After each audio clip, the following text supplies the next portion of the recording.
জুলাই গণ অভ্যুত্থানে আহত এবং নিহত পরিবারের মাঝে জুলাই শহীদ স্মৃতি ফাউন্ডেশনের পক্ষ থেকে ৬৩ লাখ টাকা সহায়তা চেক হস্তান্তর করা হয়েছে।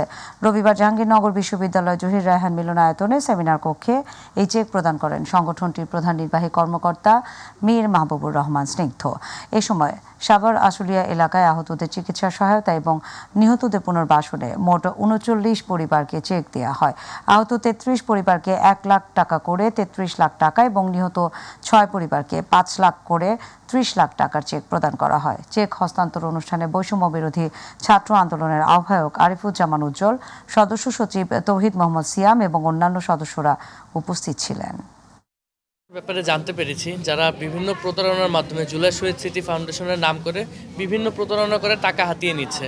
আমরা ইতিমধ্যেই তাদের ডিটেলসগুলো কালেক্ট করেছি এবং ইতিমধ্যেই অনেকগুলো চক্রকে ধরার জন্য আমরা আইনশৃঙ্খলা বাহিনীর সহযোগিতা নিয়েছি এবং সামনে আরও যেগুলো আমরা সামনে পাচ্ছি সেগুলো আমরা আইনশৃঙ্খলা বাহিনীর মাধ্যমে আমরা তাদেরকে আইডেন্টিফাই করে তাদেরকে যথাযথ শাস্তির আওতায় নিয়ে আসার জন্য চেষ্টা করছি।